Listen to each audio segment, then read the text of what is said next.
এখন আমরা দেখবো পদার্থবিজ্ঞান দ্বিতীয় পত্রের স্থির তড়িৎ অধ্যায়ের ঢাকা বোর্ড 2025 সালের প্রশ্ন। তো এখানে উদ্দীপকে আমাদের কাছে একটা চিত্র দেওয়া আছে, যেখানে এ বিন্দুতে দেওয়া আছে -4 মাইক্রোকুলম চার্জ আর বি বিন্দুতে দেওয়া আছে +4 মাইক্রোকুলম চার্জ। এখন এ বিন্দুর চার্জ আর বি বিন্দুর চার্জ হচ্ছে বিপরীতধর্মী কিন্তু সমমানের। সমমানের বলতে একই চার্জ কিন্তু বিপরীতধর্মী এবং তারা কি অল্প দূরত্বে আছে। তো হিসাব অনুযায়ী চিত্র দেখে বোঝা যাচ্ছে এটা হচ্ছে আমাদের কি তড়িৎ দ্বিমেরুর একটা চিত্র। এখানে উদ্দীপকে বলা আছে যে চিত্রে ও হচ্ছে এ বি এর মধ্যবিন্দু, তো গ নম্বর বলছে যে উদ্দীপকের পি বিন্দুতে তড়িৎ প্রাবল্য নির্ণয় করো। কোথায়? পি বিন্দুতে কি নির্ণয় করতে হবে? তড়িৎ প্রাবল্য। এখন তড়িৎ দ্বিমেরুর ক্ষেত্রে যে কোনো বিন্দুতে তড়িৎ প্রাবল্য নির্ণয়ের সূত্র হচ্ছে, আমরা জানি যে E = 1/4πε0 * p/r³ √1 + 3 cos²θ।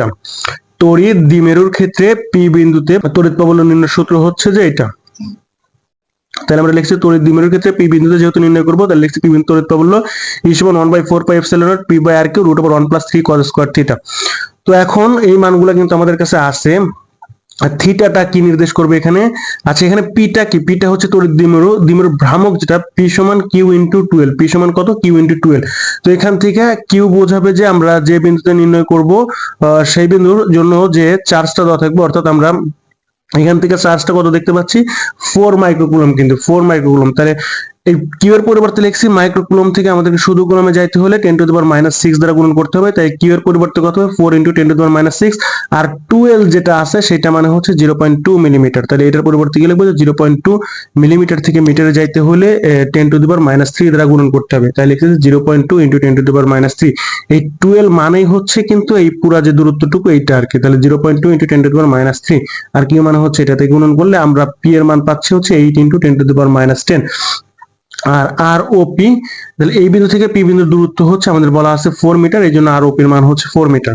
তো যাই হোক, এখন আমরা কিন্তু এইটার মানগুলো সবগুলো বসাই দিতে পারি যে এটা মানে হচ্ছে 9 × 10⁹, পি মানে হচ্ছে এটা, আর মানে হচ্ছে 4 এর উপরে কিউ √1 + 3 cos²θ। এখন থিটাটাকে একটু বুঝতে হবে।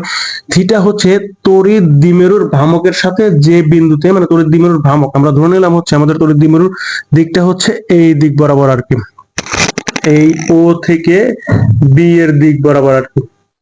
তড়িৎ দ্বিমেরু ভ্রামকের দিক হচ্ছে এই দিক বরাবর।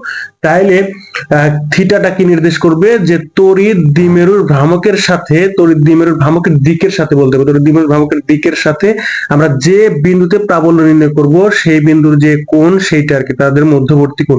আমি যদি এখানে লিখে রাখছি যে তড়িৎ দ্বিমেরুর ভ্রামকের দিকের সাথে যে বিন্দুতে প্রাবল্য বের করব তার মধ্যবর্তী কোণ। তাইলে এখন এর মধ্যবর্তী কোণ কত দেওয়া আছে? বি বা ও আর পি, যেটা ও পি রেখা আর ও বি রেখার মধ্যবর্তী কোণ হচ্ছে 45 ডিগ্রি। তাহলে এখানে থিটার মান হচ্ছে 45 degree plus 45 degree whole square. এটাকে সমাধান করলে আমরা পাবো হচ্ছে 0.137 newton per coulomb, 0.137 newton per coulomb. এখন তারপরে আমরা ঘ নাম্বার প্রশ্নটা দেখবো। ঘ নাম্বারে বলা আছে যে উদ্দীপকের, এই যে উদ্দীপকের পি ও কিউ বিন্দুর সংযোগ রেখা বরাবর, এই যে পি ও কিউ বিন্দুর সংযোগ রেখা বরাবর কোন আধান গতিশীল হওয়ার সম্ভাবনা আছে কিনা গাণিতিকভাবে বিশ্লেষণ করো।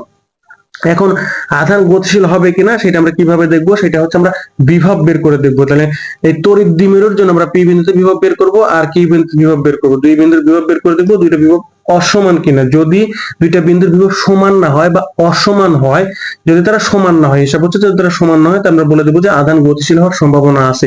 তাহলে আমরা ফার্স্টে কি করবো? যে পি বিন্দুর জন্য বিভব করবো, তারপর কিউ বিন্দুর জন্য বিভব হিসাব করবো।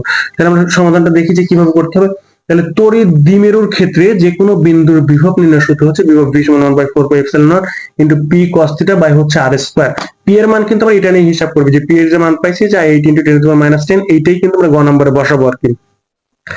তো এখন তড়িৎ দ্বিমেরুর জন্য যে কোনো বিন্দুর বিভব নির্ণয় সূত্র হচ্ছে এটা। তাহলে আমরা পি বিন্দুর জন্য বিভব নির্ণয় করব ফার্স্টে।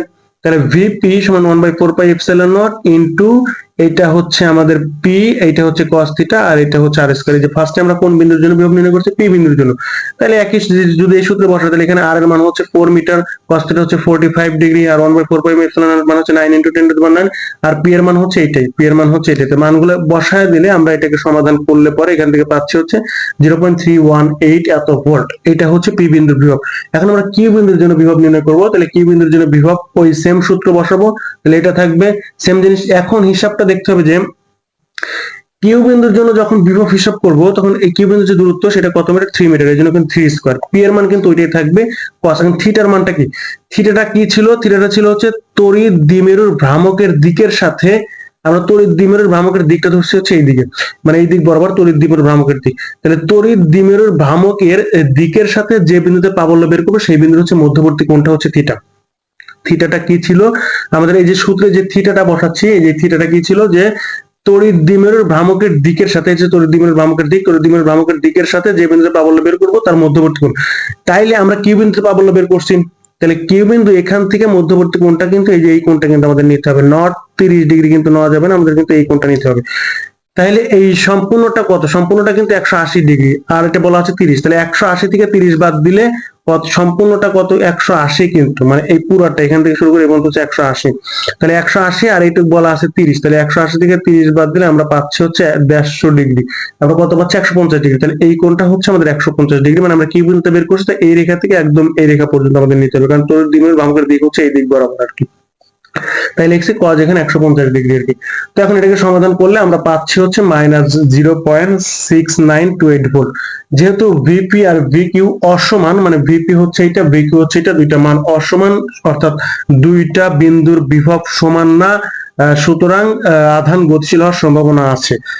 আমরা পরে সুন্দর করে প্রশ্ন অনুযায়ী লিখে দেবো যে পি ও কিউ বিন্দুর সংযোগ রেখা বরাবর আধান গতিশীল হওয়ার সম্ভাবনা আছে।